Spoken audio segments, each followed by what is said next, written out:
Bismillahirrahmanirrahim. Assalamualaikum warahmatullahi wabarakatuh. Selamat pagi teman-teman. Kita ketemu lagi ya di titik balik perubahan. Sebelum kita awali kuliah kita pagi ini, kita berdoa terlebih dahulu supaya yang kita dapat pagi ini bisa berkah, bermanfaat dan bisa mendapat pemahaman. Berdoa, silakan. A'udzubillahi minasyaitonirrajim. Bismillahirrahmanirrahim. Rabbi zidna ilmu warzuqna fahma bi rahmatika ya arhamar rahim. Amin. Ya teman-teman, ini info ya, kasih info Mas ya. Ini insya Allah bulan depan kita akan ada kelas baru ya, training online EFT tapping. Jadi kita akan ada beberapa sesi ya, ada sesi materi, terus kita akan ada diskusi dan ada praktek. Bang Aswal? Ya, Monggo.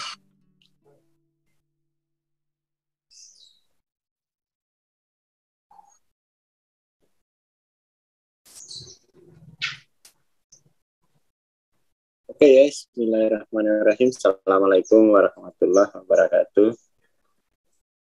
Selamat pagi ya. Pagi ini kita coba lanjutin ya, bahas yang ini. Siapa tahu bisa jadi ini kalau yang ini merupakan yang sebelah ini ya, yang saya garis ini itu merupakan peta transformasi personal, dan itu artinya harus dilakukan oleh semua orang gitu ya. Seandainya orang itu tidak melakukan transformasi personal, maka dia akan terjebak di kesadaran dimensi 3 dan dimensi 4. Kalau kesadarannya dimensi 3, dimensi 4, maka nanti itu badannya akan diurus dengan kesadaran dimensi 3, dimensi 4. Keluarganya akan diurus dengan kesadaran dimensi 3, dimensi 4. Budayanya itu akan diurus dengan kesadaran dimensi 3, dimensi 4. Bisnisnya juga akan diurus dengan kesadaran dimensi 3, dimensi 4. Komunitasnya, kemudian kotanya sampai peradabannya itu peradaban dimensi 3, dimensi 4. Kan begitu konsekuensinya kalau seseorang itu tidak melakukan transformasi spiritual ya. Transformasi personal itu transformasi spiritual. Nah, seandainya orang itu melakukan transformasi personal, maka dia akan mengurus badannya. Kalau dia sampai di sini ya, akan diurus oleh kesadaran non-dual gitu. Badannya akan diurus dengan kesadaran non-dual. Nah, contohnya gimana? Kalau badan diurus dengan kesadaran non-dual ya, dengan kesadaran non-linier, itu salah satunya dengan melalui metode tapping. Ya. Jadi kita metode tapping itu kayak terapannya gitu, tapi nggak ngajarin transformasi personal. Hanya ini contohnya loh. Contohnya toh. Nanti keluarganya gimana, wallahualam ya. Belum tahu. Jadi nanti itu ya seperti itu gunanya transformasi personal. Jadi tapping itu terapan ya. Tidak menggunakan kesadaran dimensi 3, 4, tapi kesadaran minimal dimensi 5 lah ya. Mengurus tubuh. Selama ini kan kita nggak pernah tahu itu ya. Pokoknya kalau sakit kasih dokter misalnya. Ya kan? Nah, dengan pelajaran tapping itu kita akan sama-sama melihat. Itu semacam laboratorium. Bahwa jiwa kita itu punya dampak sampai di alam yang padat. sampai di alam yang tampak gitu loh. Jadi jiwa kita itu enggak hanya gantung di langit ya, tetapi dia betul-betul hadir dan memberi perubahan ya, memberi dampak sampai di alam tampak. Itu kurang lebih seperti itu ya prinsipnya. Tapi itu memang nggak bisa apa ya. Orang harus belajar paradigma kan. Orang harus belajar paradigma. Paradigma itu cara melihat gitu ya. Cara melihat. Nah, sebenarnya kan kalau ini ya, kesadaran dualitas ini kan modelnya dia jelas kayak gini. Artinya ya diri itu hanya badan ya. Diri itu diukur dari yang padat. Konsekuensinya ketika diri diukur dari yang padat, konsekuensinya adalah dia akan selalu tergantung pada dunia eksternal kan gitu. Nah, kemudian tuh jiwa aktivitas mentalnya itu hanya aktif ketika ada rangsangan dari dunia eksternal. Artinya di sini ada ketergantungan gitu ya. Ada ketergantungan. Sementara dia kalau kesadarannya non-dual kan model dunianya gini.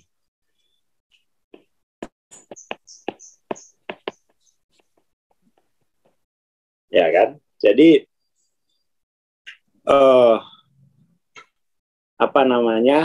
ya jiwa itu abadi kan ya. Yang ini kan kesadaran subjeknya. Itu kemudian kesadaran subjek itu mengaktifasi ya, medan energi ya, yang tak tampak, lalu kemudian sampai aktual ke alam tampak. Jadi jiwa itu betul-betul kreatif. Sementara di sini, ya yang disebut jiwa itu ya otak sama badan. Yang disebut jiwa. Nah ini model transformasi personalnya begitu ya. Moga-moga teman-teman tuh udah bisa menjelaskan ini, batas dualitas ini, dan non-dualnya. Itu satu. Oke, jadi ini pengantarnya ya. Biar tahu arahnya kemana sih. Jadi nggak terapi terus ke orang gitu ya. Jadi pada akhirnya kan seluruh wilayah, kalau di sini ya, kalau pakai non-dual, wilayah yang ini, itu kan hanya berarti dia itu hanya dokumentasi dari ekspresi jiwa. Jadi kalau tubuhnya sakit, itu ya dokumentasi dari ekspresi jiwanya. Ubah ekspresi jiwanya, mestinya badannya ya berubah ekspresinya kan gitu. Kalau dia berpikirnya non-linier atau non-dual begitu. Jadi pada akhirnya tubuh itu hanya sebagai salah satu bagian diri yang paling luar gitu ya. Paling luar. Mungkin kalau digambarkan tuh si ada enggak ya? Jadi nggak bingung gitu loh gimana nyembuhin tubuh. Karena tubuh itu diliputi oleh jiwa gitu. Ya sembuhin jiwanya. Toh tubuhnya sakit itu kan karena jiwanya neko-neko. Ya gitu aja gitu. Ya kan? Nah kayak gini ya. Ya kan? Ini masih ada ini ya. Lalu saya bikin.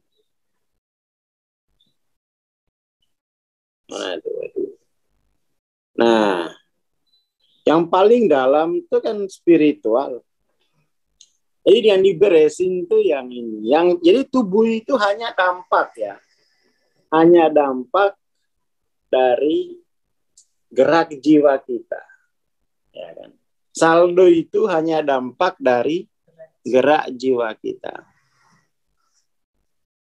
Itu yang paling pokok, harus disusun gitu. Jangan sampai tubuhnya sakit, jiwanya bingung lah. Ya kan? Jadi ini ada lapisannya, kurang lebih beginilah ya. Lapisan-lapisannya itu. Yang paling luar itu badan. Ini. Kemudian ini ada wilayah subtle energy. Subtle energy itu energi kehidupan yang mengalir di badan. Tapi di balik itu kan ada psikis. Ada pikiran ya, itu merupakan wilayah psikologi, tapi di balik itu ada subjeknya, ada self awareness-nya. Ada self awareness-nya. Lah selama ini kan kita kalau ngurusin badan tuh mikirin obat dari luar aja, dan mikirin lapisan-lapisan ini, kalau ini bergerak, yang lapisan luarnya itu ikut bergerak gitu. Kalau ini dia gerak, ini berubah, ini berubah, ini berubah. Nggak ada kesadaran semacam itu. Karena kenapa? Yang Anda belajar. Gitu. Padahal ini kan lapisan dirinya kan. Ini kan lapisan dirinya. Ya seperti itu. Itu lapisan dirinya.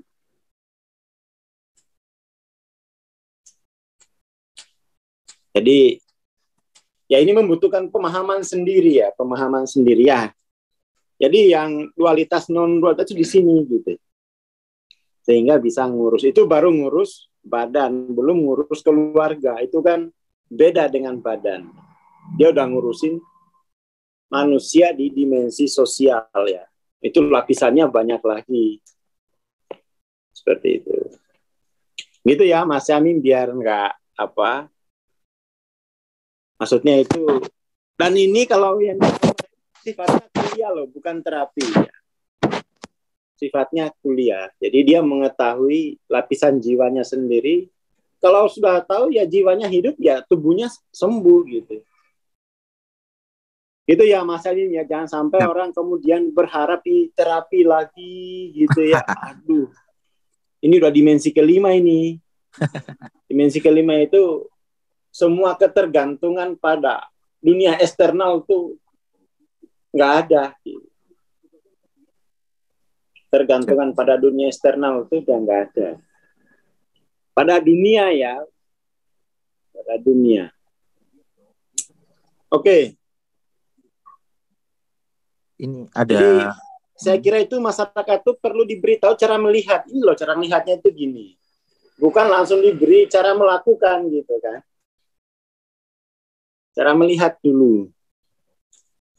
Kalau melihatnya benar, itu mengerjakannya itu benar gitu. Wong tubuh kita ini kan sistemnya itu sudah ada semua.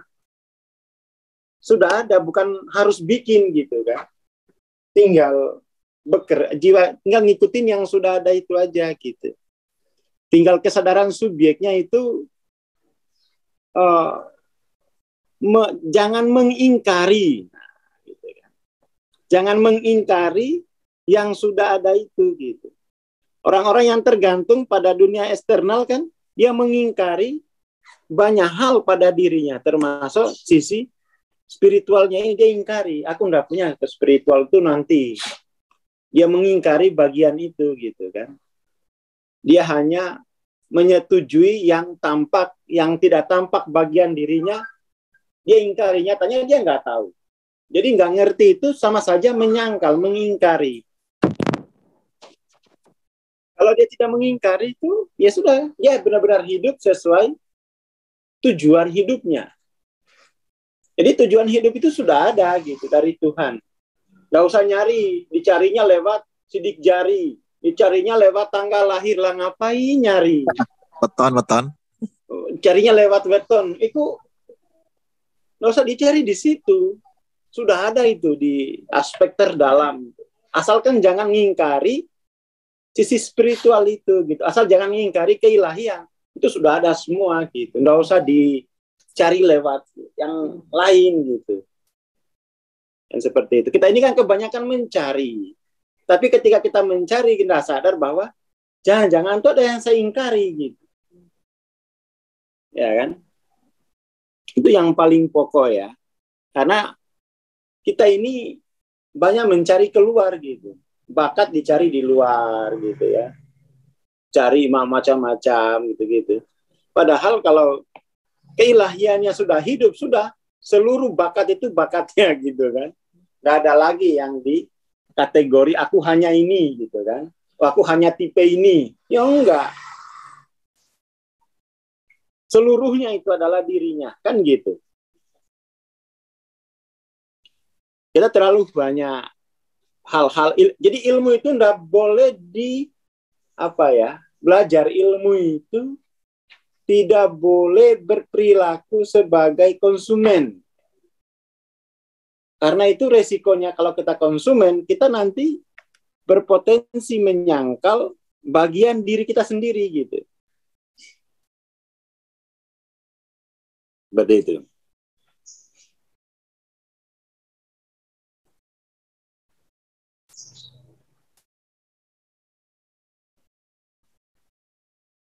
Ya, ini ada pertanyaan, bagaimana Bang kesadaran Nabi Ayub? Nah iya, Nabi Ayub itu sakit badannya ya, enggak menderita gitu kan. Ya sakit, tapi dia enggak hilang makom nabinya.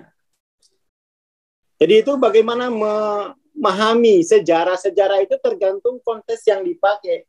Kalau pakai sejarah non-dual, konteks dualitas, ya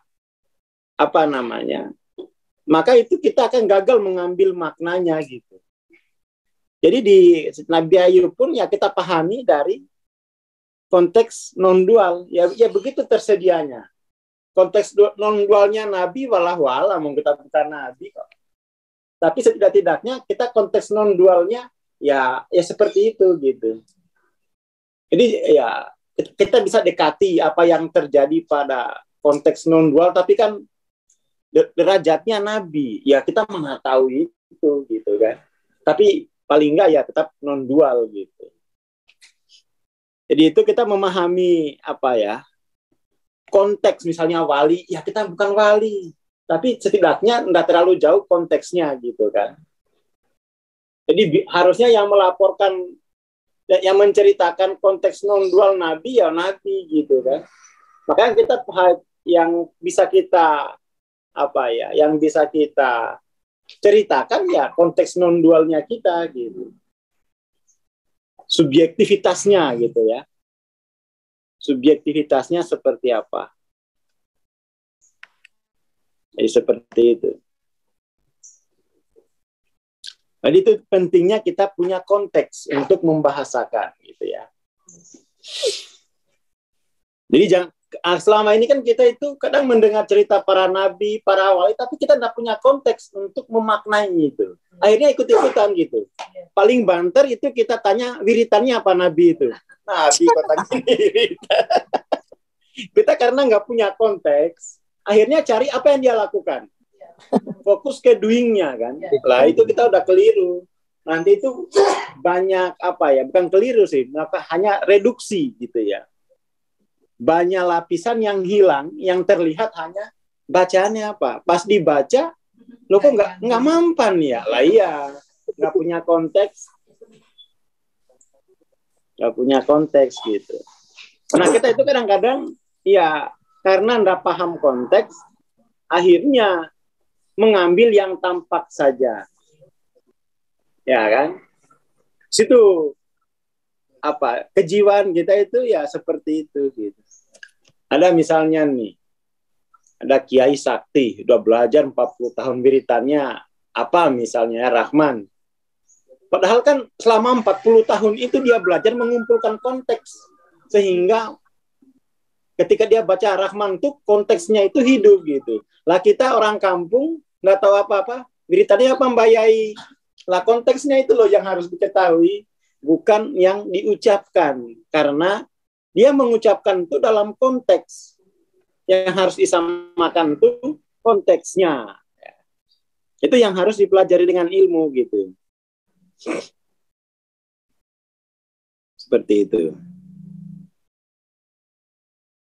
Jadi jangan kita membiasakan diri itu tanpa mau mengerti konteks, samping lakukan saja. Ya enggak. Harus ada konteksnya gitu. Karena kejadian itu selalu terhubung dengan potensi dalam konteksnya gitu ya. Jadi kejadian selalu atau kejadian fakta. Fakta itu selalu terkait dengan potensi dalam konteks. Nah itu ya. Jadi kalau tanpa konteks tuh, kejadian tuh tidak ada maknanya. Nggak jelas arahnya kemana. Itu dijelasin Hawking loh dalam buku Power Force. Bahwa data itu tidak akan memberi makna apapun. Kejadian itu tidak ada artinya sama sekali sampai kita tahu konteksnya. Itu ada di Power Force. Kita cariin lagi ya. Kita carikan Power Force-nya mana ini ya. Itu diingat-ingat. Itu di Stabilo itu di Power Force. Nah ini. Stabilo. Nah ini. Tahu saya itulah karena itu penting gitu ya. Stabilo ini. Pemahaman tidak begitu saja datang hanya dari mempelajari data. Hanya dari melihat kejadian. Pemahaman diperoleh dari memeriksa kejadian, memeriksa data dengan konteks tertentu. Nah, data tak akan memberi banyak manfaat ketika kita tidak mengerti apa yang dimaksudkan oleh konteks itu. Nah, ini yang penting nih. Jadi, kita ini, pokoknya konteks itu enggak. Padahal ini penting gitu. Kita selalu do and don't. Oh, lakukan ini, jangan. Ya, konteksnya apa dulu gitu. Konteksnya apa dulu. Ini yang belum punya Power Force nabung, udah 5 tahun Power Force, sudah habis lisensinya aku malah belum. Ini aja loh, dicoretin. Ini penting soalnya, itu saya ingat betul. Nah, ingat nggak? Langsung buka itu langsung tahu halaman berapa. Karena itu penting. Kebiasaan orang kita hanya gumunan. Gumunan itu hanya ngelihat kejadian. Oh gitu ya. Tapi nggak tembus ke konteksnya. Ya kan? Itu gumunan, jadi kita gumun gitu ya. Nah, biar nggak gumun, itu harus punya konteks. Kalau orang punya konteks, dia bisa pendapatnya itu dipertimbangkan. Pendapatnya itu bermakna. Kenapa? Bermakna pada konteksnya, bukan orangnya yang pintar. Dia punya konteks soalnya, dia punya posisi untuk menjelaskan itu. Seperti itu. Oke ya. Itu penting ya. Kita kembali ke solving ego lagi ya.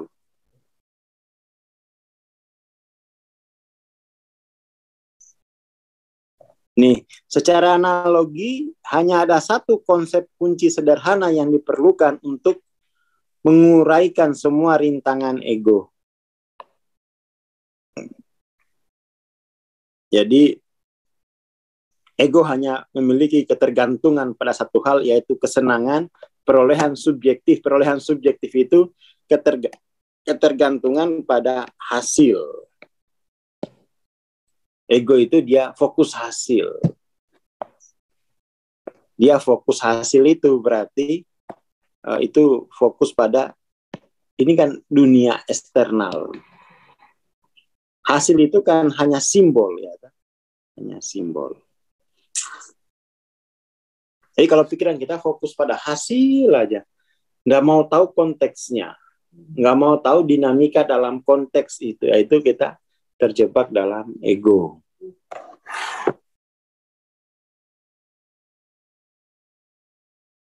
Seperti itu. Ya itulah rahasia imbalan dari semua hasrat dan daya tarik nilai-nilai yang diproyeksikan. Ini dilebih-lebihkan oleh nilai, harga, glamoritas, dan keistimewaan yang diproyeksikan. Hanya ada satu perolehan, dan perolehan yang sama ini hanya ditumpangkan ke semua yang diinginkan, dan oleh karena itu menarik keterikatan. Jadi sekali kita terjebak pada ego, kekuatan ilahi itu jadi hilang gitu. kalau kita terjebak pada dunia materi, kekuatan keilahian kita itu langsung hilang. Langsung teralienasi keilahian itu. Ya kan? Langsung teralienasi. Kembali lagi ke konsep dasar kita ya. Sejak dulu, sejak zaman Belanda dulu. Ini kan tidak pernah diubah-ubah ini. Nah, ya. Masalahnya itu kamu hanya teralienasi dari keilahian titik gitu. Bukan apa ya? Kamu hanya teralienasi. Udah, orang sakit nggak sembuh itu hanya teralienasi. Teralienasi. Ya kan? Hanya teralienasi. Itu persoalan dasarnya. Jadi nggak ada masalah. Nggak ada masalah apa-apa. Hanya teralienasi.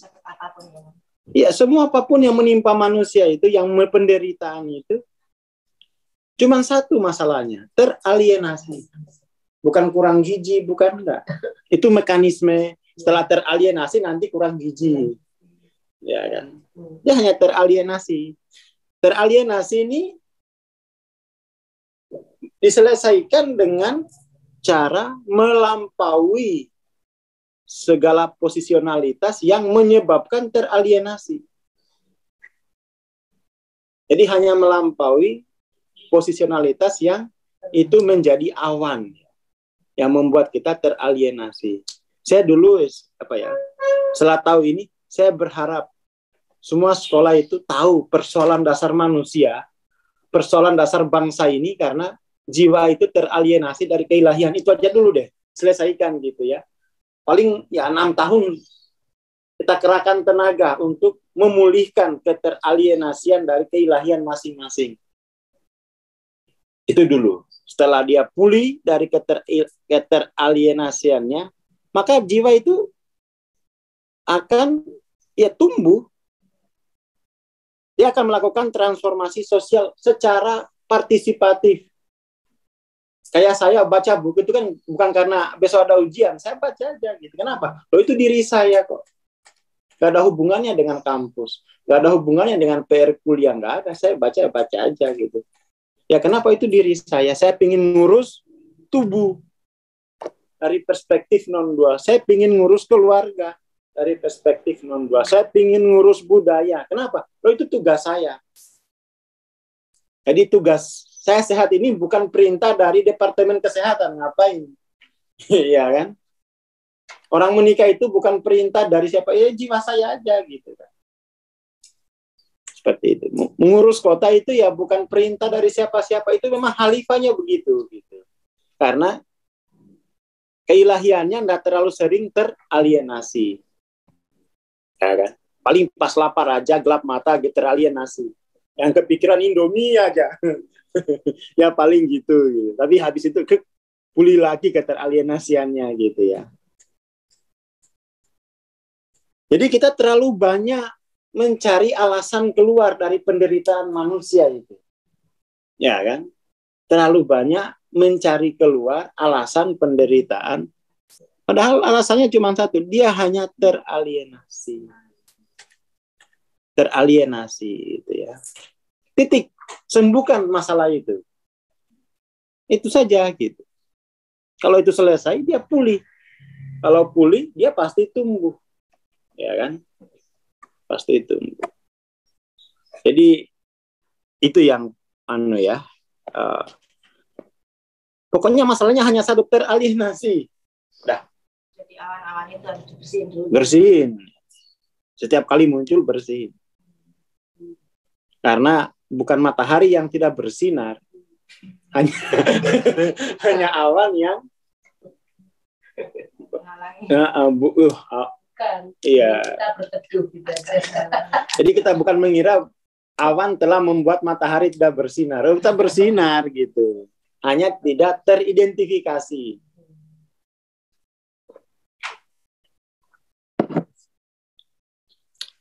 Jadi itu perlu jadi nggak usah bingung-bingung mikirin bagaimana sembuhnya.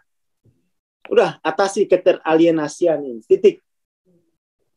satu teori untuk semua masalah, ya kan? Iya, masalah di badan, di keluarga, di budaya, di bisnis, komunitas, kota, peradaban, pulihkan keteralienasian dari keilahian. Tapi itu tugas setiap orang gitu, jangan hanya satu orang. Ya kan? Semua orang harus memulihkan keilahiannya. Dengan begitu, ini kan sebenarnya dokumentasi kemanusiaan kita kan. Sosial ini kan kemanusiaan. Dengan pulihnya keilahian, kemanusiaan itu mulia. Ya kan? Tapi kalau keilahian itu tidak pulih, kemanusiaan itu najis. Itu seperti pepatahnya Rumi, manusia itu separuh suci, separuh najis. Nah, dibangkitkan yang suci itu, biar yang najis itu bisa disucikan, kan gitu. Nah, ini fokus aja bikin masker biar nggak bau najis. Ditutupi najisnya. Nah, ini akan kita lihat seperti kasus hari ini ya. Keributan hari ini di medsos, drama di medsos itu kan karena dia hanya teralienasi dari keilahiannya. Itu toh. Jadi kalau melihat kasus Pak Sambo dan keluarga, ya itu masalahnya bagi saya kasihan ya. Sudah bintang 2, keilahiannya masih teralienasi. Ya empati kan pada akhirnya. Kasihan ya mereka di usia yang katakan sudah 40 lebih, keilahian belum bangkit, sudah terjebak kasus besar. Kan gitu. Jadi, ya empati, keilahiannya nggak bangkit sehingga kemanusiaan itu jadi hina. Kan gitu. Ya harus kolektif, bareng-bareng gitu. Jadi kan masing-masing punya keilahian ini. Wah ini hubul wadon minal iman. Baton. Ini wadon ini masih imam. Geserkan itu.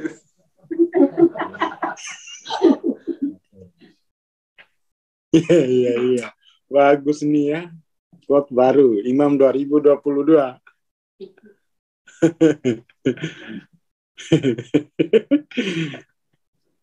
Ya pokoknya kita melihat apapun tuh ya keilahian kita yang teralienasi.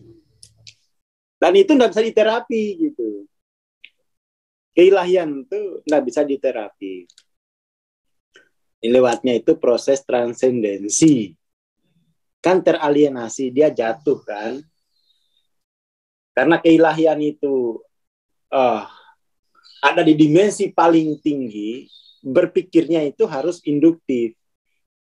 Harus progresif, induktif itu progresif gitu.